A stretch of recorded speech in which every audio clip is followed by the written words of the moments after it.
Hi friends, स्वागत है आपका आपके अपने YouTube channel excellent Gurukul Ajmer में। दोस्तों आज अपन अम्ल, क्षार और लवण के बारे में पढ़ेंगे। देखते हैं बच्चों अम्ल और क्षार लवण के बारे में। अम्ल जो होता है एसिड, अम्ल शब्द जो है लैटिन भाषा, कौन सी भाषा? लैटिन भाषा। बच्चों ये ऐसे क्वेश्चन बहुत कम पूछे जाते हैं, लेकिन फिर भी पूछ लेवे कि कौन सी भाषा से बना है, कौन से शब्द से बना है, तो आपको ये ध्यान रखना है। लैटिन भाषा का एशियर शब्द होता है। कौन सा शब्द? एशियर। एशियर से आपको क्या याद आया होगा? एशिया महाद्वीप में अपन रहते हैं। एशियर का मतलब क्या होता है? इस शब्द का मतलब होता है खट्टा। इस शब्द का क्या मतलब होता है? खट्टा। इस एशियर से शब्द निकल के आया एसिड। क्या निकल के आया? एसिड, जिसको अपन हिंदी में बोलते हैं अम्ल। ठीक है, तो यानी कि जहां भी अम्ल का नाम आए आपको क्या याद आना चाहिए? खट्टा, है ना। तो खट्टी खट्टी चीजें आपको याद आ जाएगी, जैसे दही हो गया, इमली हो गई, नींबू हो गए, आंवले हो गए, ये सारी चीजें आपको याद आनी चाहिए। बच्चों जैसा कि यहाँ लिखा, अम्ल में, अम्ल जो स्वाद में क्या होते हैं? खट्टे होते हैं। जैसे ही अम्ल का नाम आया आपको पता ही है ऐसे शब्द से बना है। ऐसे शब्द का मतलब क्या होता है? खट्टा। यानी कि अम्ल याद आते हैं आपको क्या आना चाहिए? खट्टा याद आना चाहिए। तो अम्ल स्वाद में खट्टे होते हैं। अम्ल वे पदार्थ होते हैं जो जल में घुलने पर हाइड्रोजन आयन देते हैं। जैसे कोई भी पदार्थ होते हैं, अपन को अगर पहचान करनी है ना, तो उन जल है, जल में उन पदार्थों को अगर मान लो अपन ने रखा या मिलाया अपन ने, तो ये कौन सा आयन देते हैं? H+ आयन देते हैं। H+ आयन बोले तो हाइड्रोजन आयन देते हैं। ठीक है। अम्ल का pH मान 0 से 7 के मध्य होता है। pH स्केल पे 0 से 7 के मध्य किसका मान होता है? ये यहाँ पे 7 अपना उदासीन बिंदु है, ये 0 और यहाँ पे अपने पास 14 है। तो 0 से 7 के बीच में जो होगा वो अम्ल होगा। ठीक है ना। और यहाँ से 7 से इधर अपने क्या होगा? 7 से 0 की तरफ चलेंगे तो अम्लीय प्रकृति क्या है? बढ़ेगी, अम्लीय प्रकृति बढ़ेगी। और इधर ये सारी प्रकृति होती है। तो ये 7 से 14 की तरफ चलने पे सारी प्रकृति बढ़ती है। अम्ल है नीले लिटमस पत्र को लाल कर देते हैं। अम्ल क्या करते हैं? नीले लिटमस पत्र को लाल करते हैं। बच्चों ये है ना, बहुत कंफ्यूजिंग करता है अपन को यार के अम्ल नीले को लाल करता है या क्षार नीले को लाल करता है। तो इसके मैं एक जबरदस्त ट्रिक आपको बता रहा हूँ, उस पर आप फोकस करिएगा, है ना। अनिल है, एक मेरा दोस्त है अनिल। क्या नाम है? मेरा खुद का दोस्त है, उसका नाम क्या है? अनिल है ना। और उसकी संयोग से उसकी वाइफ है ना, उसका नाम क्या है? शालिनी है। क्या नाम है? शालिनी। सच में, झूठ थोड़ी बोल रहे, सच में, है ना। तो ये हो गया अनिल वेट्स शालिनी, यानी कि अनिल की बीननी को नाम का ये शालिनी है। ठीक है। अब इससे क्या कंफ्यूज नहीं होगा आप, जब भी आपको आएगा ना कि अम्ल नीले लिटमस को लाल करता है या लाल को नीला करता है, तो आपको मेरा दोस्त याद आना चाहिए। बिल्कुल मेरा दोस्त अनिल, उसकी बीननी का ही नाम है शालिनी। ठीक है ना। तो आज से क्या हो रहा है? अम्ल। आज से क्या हो रहा है? अम्ल। ये क्या हो रहा है? नीले को लाल करता है। अम्ल नीले को लाल करता है। अम्ल नीले लिटमस पत्र को लाल करता है। क्षार से क्या हो रहा है? क्षार हो रहा है। क्षार क्या करता है? लाल को नीला करता है। लाल को क्या करता है बच्चों? नीला करता है। अब तो नहीं भूलो ने, सर नहीं भूला सर, ताकत दोस्तों ने थोड़ी भूल सका। ठीक है ना। अब देखो ये जो है, नींबू है अपने पास, आंवला है, ऐसे ही अपने पास में इमली है ना, दही है, दही, छाछ, जो भी आपको खट्टी चीजें है ना अपन घर में जो देखते हैं, अपन खाते पीते हैं, डेली लाइफ में यूज करते हैं, वो सारी चीजें क्या होती है? अम्ल होती है। ठीक है ना। तो ये इन सब में कोई ना कोई अम्ल पाया जाता है। किसमें कौन सा अम्ल पाया जाता है, इसकी ट्रिक हम बता देंगे आपको आगे नेक्स्ट वीडियो में। अब अपन बात करते हैं बच्चों क्षार की। अब देखो क्षार जो है अम्ल से जस्ट अपोजिट है। अम्ल से जस्ट अपोजिट है।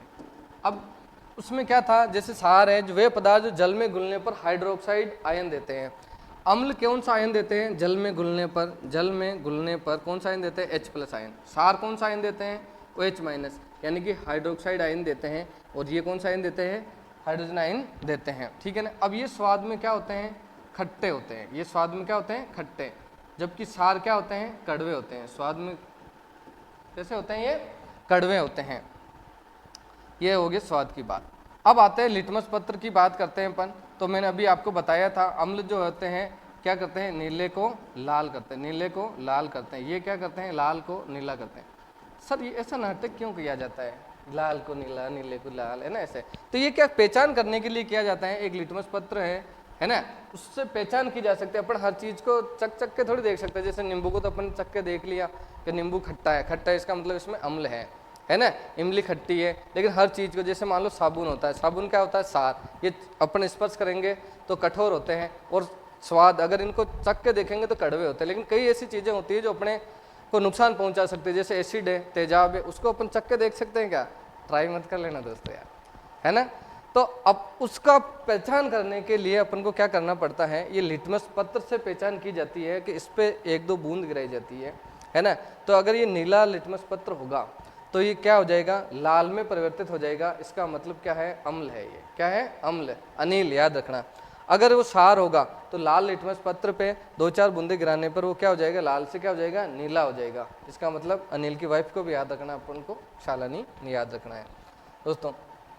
तो अपन ने बात कर ही ली थी, इसके आप स्क्रीनशॉट ले लेना, और इनके जो नोट्स वगैरह हैं वो मैं डिस्क्रिप्शन में डाल दूंगा, है ना। तो आप वहाँ से भी आप PDF ले लेना। तो इनका pH मान 7 से 14 के बीच में होता है। किनका? क्षार का। ये लाल लिटमस पत्र को नीला कर देते हैं, अपन ने बात कर ली। इनके उदाहरण है सोडियम हाइड्रोक्साइड, पोटेशियम हाइड्रोक्साइड, है ना। तो अभी अपन ने अम्ल में बात नहीं करी थी कि कौन कौन से होते हैं। जैसे अम्ल थे अपने पास HCl, H2SO4, है ना, CH3COOH, है ना। ऐसे ये इसके लिख सकते हैं अपन NaOH, पोटेशियम का लिख देंगे अपन KOH। अगर अपन को ऐसे पहचान ना हो, जैसे भीड़ में से पहचान ना हो, है ना, कि कौन सा लवण है, कौन सा सार है, इस टाइप से अपन को पहचान ना हो, तो अपन क्या करेंगे, जिसमें H दिखाई देगा, अपन को क्या दिखाई देगा? H दिखाई देगा, है ना। तो यहाँ पे हाइड्रोजन प्लस आयन, अपन ने पहले बात करी थी कि अम्ल जल में कौन सा आयन देते हैं? हाइड्रोजन आयन देते हैं। तो ये HCl, इसका मतलब ये क्या है? अम्ल है। क्या है? अम्ल है। जिसमें OH दिखे अपन को, OH लिखा हुआ दिखे, है ना, तो अपन क्या बोलेंगे? ये क्या है? क्षार है। तो ये भी OH है, तो ये भी क्या हो जाएगा? क्षार हो जाएगा, है ना। ऐसे H2SO4 है, तो इसमें H है ना, OH नहीं है, इसका मतलब ये क्या है? अम्ल है। अब CH3COOH है, तो यहाँ पे OH है, परंतु ये बच्चों अपवाद है। क्या है? अपवाद। अपवाद जानते हो ना बच्चों आप, जो रूल्स फॉलो नहीं करते हैं, है ना। तो यहाँ पे ये OH है, लेकिन फिर भी ये अम्ल है, तो इसको विशेष ध्यान रखना। CH3COOH है, ये क्या है? अम्ल है, सार नहीं है। अब देखो यहाँ NaCl आ रहा है, तो इसमें न तो H है और नहीं OH है, इसका मतलब ये क्या है? लवण है, नमक है, जिसको अपन यूज करते हैं ना साधारण नमक, उसका अणुसूत्र क्या होता है? रासायनिक अणुसूत्र NaCl। तो आप दुकान पे जाकर के आज बोलना कि 1 किलो NaCl दे दो, तो दुकान वाला बोलेगा पागल हो गया, क्या मांग रहे तुम, है ना। तो उसको फिर समझाना, बोले नमक चाहिए हमारे को, राइट। अब देखो बच्चों, pH स्केल, अभी अपन ने बात करी थी कि pH स्केल मतलब अम्ल और सार को जो अपन पहचानना है कि ये अम्ल है या सार है, तो अपने नीले लिटमस पत्र का यूज किया था कि नीले लिटमस पत्र से अपन पहचान सकते हैं, हर चीज़ को अपन चक चक करके नहीं पहचान सकते हैं। तो ऐसे ही इसका निर्माण हुआ pH स्केल का, ये पता करने के लिए। जैसा आपने देखा होगा ना कि दूध नापने वाला, आजकल तो दूध डेयरी पे देते हैं सब, लेकिन आपके घर वालों से या आपने कभी नोट किया हो तो आपने देखा ही होगा कि दूध वाला पहले दूध लेना आता था ना, तो अपन अपनी गाय भैंस का दूध देते थे, तो अपन ने पानी मिलाया या नहीं मिलाया, उसके लिए वो क्या करता है, एक स्केल लेकर आता और वो उसके अंदर पानी में डाल दे, उस दूध में डाल देता, तो फिर उसको पता चल जाता कि यार इसमें पानी मिलाया हुआ है कि नहीं है। उसको बोलते हैं लेक्टोमीटर। क्या बोलते हैं? लेक्टोमीटर। क्या बोलते हैं? लेक्टोमीटर। तो ये दूध में पानी की मात्रा, है ना, शुद्ध दूध को मापने के लिए यंत्र होता है, इसको क्या बोला जाता है? लेक्टोमीटर। वैसे ही अपने BP नापने के लिए एक डॉक्टर भी जो होता है ना, डॉक्टर जो वो अपने यहाँ पे पट्टे लगाते हैं ऐसे, है ना, और फिर एक वो होता है चूहे जैसा, उसको दबाते हैं, टन टन टन टन टन टन, है ना, उसको दबाते हैं, फिर वो स्केल होती है, उसमें आता है ना, तो पता चल जाता है BP लो है या हाई है। तो BP नॉर्मल 80 से 120 के मध्य में रहनी चाहिए। अगर मान लो 120 से ऊपर है तो हाई है, 120 से नीचे है तो लो है ब्लड प्रेशर। ऐसे ही आपने स्टेथोस्कोप, उसको ये BP मापने वाले यंत्र को बच्चों स्पाइगनोमैनोमीटर बोलते हैं। क्या बोलते हैं? स्पाइगनोमैनोमीटर। स्पाइगनोमैनोमीटर बोलते हैं या रक्तचाप मापी बोलते हैं। ऐसे ही बच्चों एक स्टेथोस्कोप होता है। क्या होता है? स्टेथोस्कोप।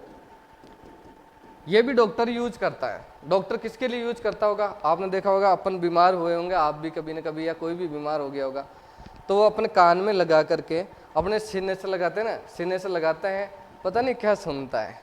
एक दिन मैंने भी लगा के देखा किसी के, तो आवाज़ आई, चल छैया छैया, चल छैया छैया। फिर दूसरे लगाया तो निमुड़ो निमुड़ो निमुड़ो ऐसे। तो वो ऐसे गाने सुनते हैं, उसको बोलते हैं स्टेथोस्कोप। यानी कि वो अपनी पता करते हैं अपने बारे में, बॉडी के बारे में पता करते हैं। ऐसे ही बच्चों क्या होता है, ये पीएच स्केल का जो निर्माण हुआ है वो किसके लिए हुआ है कि हाइड्रोजन जो भी अपने पास में पदार्थ हैं, है ना, जो विलयन है वो कैसा है, अम्लीय है, क्षारीय है या उदासीन है, तो इसके लिए अपन ये इसका यूज करते हैं। तो 0 से 7 अगर अपन कोई विलयन है ना, 2 में लिया अपन ने विलयन लिया ऐसे, है ना, 2 पदार्थ लिए उसमें विलयन है, अगर इसमें पीएच स्केल डाली और मान अपने पास में 6 आया, इधर डाला अपन ने 12 आया, तो इसका मतलब जिसमें 6 आया ना, तो 6 7 से नीचे है, इसका मतलब ये क्या है, अम्ल है। और अगर ये 12 ये 7 से ऊपर है ना, तो इसका मतलब ये क्या है, क्षार है। ये क्या है, क्षार है। उदासीन पॉइंट हमेशा ध्यान रखना, कौन सा आता है, 7 आता है ना। उदासीन पॉइंट कौन सा, 7, जिसमें आशुत जल जो होता है, शुद्ध जो जल होता है आशुत जल, उसका पीएच मान क्या होता है, 7। याद रख लोगे, जल का पीएच मान कितना होता है, 7। ये तो याद रह जाए, फेरा करता हुए 7 हो ना, खाया कि नहीं खाया कोई बात नहीं, अब खा लोगे, अगले ग्रह सब ना जानो है, ठीक है। तो ऐसे ये हो गया। अब पीएच स्केल के बारे में अपन बात करते हैं। यहाँ पे ये स्क्रीनशॉट ले लेना आप। पीएच स्केल जो है उसकी खोज किसने की थी, सोरेनसन नामक वैज्ञानिक ने की थी। किसने की थी, सोरेनसन नामक वैज्ञानिक ने की थी। कब की थी, 1909 में। कब की थी, 1909 में, सन 1909 में, ठीक है ना। किसने की थी, सोरेनसन ने की थी। ये याद रखना बच्चों, क्वेश्चन आता है यहाँ से। इसके बाद में अपन बात करते हैं कि ये पीएच स्केल वास्तव में है क्या, इसका निर्माण क्यों किया गया, इसका मतलब क्या होता है। तो पी जो शब्द है ना बच्चों, ये जर्मन भाषा का शब्द है। कौन सी भाषा का शब्द है, जर्मन भाषा का शब्द है। पोटेंज जिसको बोलते हैं अपन, या फिर अपन पुषांश बोलते हैं। क्या बोलते हैं, पुषांश शब्द बोलते हैं। इसका मतलब होता है बच्चों शक्ति। इसका मतलब क्या होता है, शक्ति। और पी से आपको पता भी है बच्चों, पावर। एच किसका सूचक है, हाइड्रोजन का सूचक है। एच किसका सूचक है, सूचक है हाइड्रोजन का सूचक है। तो यहाँ पे इस पीएच का मतलब हो गया पावर ऑफ हाइड्रोजन, कि किसी भी विलयन में हाइड्रोजन की कितनी पावर है, किसी भी विलयन में हाइड्रोजन की कितनी पावर है, उसी के हिसाब से डिसाइड होता है कि जो भी विलयन है अपने पास में वो अम्लीय है या क्षारीय है या वो लवण है। तो इससे अपन डिसाइड करते हैं पीएच। अब समझ में आया होगा बच्चों कि यानी कि किसी भी विलयन में हाइड्रोजन आयन की सांद्रता ज्ञात करने के लिए एक स्केल विकसित की गई। उस स्केल को अपन पीएच स्केल कहते हैं। और ये पीएच स्केल अपन ने देखी भी थी ऐसे। तो यहाँ पे ये जो लाइन आती है ना बच्चों, इसका मतलब क्या होता है ये मैं बता देता हूँ आपका। तो कोई सा भी विलयन हो उसके अंदर H प्लस भी होता है और OH- भी होता है, लेकिन किसकी मात्रा ज़्यादा है उस पर डिपेंड करता है कि वो अम्लीय होगा या क्षार होगा। जैसे मान लो कि यहाँ पे जो है अपने पास ये OH- है, तो ये जो अपन को दिखाई दे रहा है ना, ये पूरा एरिया, इसके अंदर OH- है और इसके ऊपर जो H प्लस है इसमें हाइड्रोजन आयन है। तो यहाँ पे देखो H प्लस आयन, यहाँ पे देखो कितना ज़्यादा, यहाँ से यहाँ तक H प्लस आयन है और ये छोटी सी जगह है, इसमें OH- आयन है। तो ज़्यादा मात्रा किसकी हुई, H प्लस की हुई ना, इसका मतलब ये क्या होगा, अम्लीय होगा। इसका मतलब ये क्या होगा, अम्लीय होगा। इसे इसका अपोजिट यहाँ पे है ना। तो अपन यहाँ पे देखेंगे इस जगह, तो इस जगह मात्रा ज़्यादा किसकी है, OH- की, H प्लस की कम है। इसका मतलब ये जो भी विलयन होगा ये कौन सा होगा, क्षारीय विलयन होगा। इसमें देखो यहाँ पे ध्यान रखना बच्चों कि 7 से इधर चलते हैं ना उल्टे अपन, तो यहाँ पे H प्लस आयन की मात्रा बढ़ती जा रही है, इसका मतलब अम्लीयता बढ़ती जा रही है। और इसमें अपोजिट है, 7 से 14 की तरफ जाने पे H प्लस आयन की सांद्रता में कमी होती है, यानी कि क्षारीय प्रकृति बढ़ती है अपन। तो जैसे मैं आपको अब 2 क्वेश्चन दे रहा हूँ, इसमें मुझे कमेंट करके बताना कि ये विलयन है ना, इसका पीएच मान 2 है, इसका पीएच मान 6 है। और ये विलयन है, इसका पीएच मान 9 है और इसका पीएच मान 12 है ना। इसका 9 है, इसका 12 है। तो यहाँ पे ये कम खट्टा है या ज़्यादा खट्टा है, इन दोनों में से कौन सा है, ठीक है ना। तो यहाँ पे अभी मैं बता दूँ आपको कि जहाँ पे मान कम है ना, 2, 7 से नीचे देखना अपन को, तो 7 से इधर चलेंगे अपन तो अम्लीय प्रकृति बढ़ेगी। इसका मतलब ये अत्यधिक खट्टा है, क्या है, अधिक खट्टा है, और ये कम खट्टा है। लेकिन इसमें क्षार में क्या होता है, अपोजिट होता है। मान कम आ रहा है ना, इसका मतलब कम कड़वा, यानी कि क्षारीय प्रकृति इसमें क्या है, कम है, और इधर ज़्यादा है, तो ये अधिक कड़वा या अधिक क्षारीय होगा, ठीक है। तो दोस्तों कैसी लगी हमारी वीडियो को हमारा कमेंट करके बताना, चैनल को सब्सक्राइब करना, वीडियो को लाइक करना, ज़्यादा से ज़्यादा शेयर करना, और हमसे जुड़े रहना। हम नेक्स्ट वीडियो ऐसी इन्फॉर्मेशन वाली आपके लिए बनाएंगे। थैंक यू, शुक्रिया, धन्यवाद।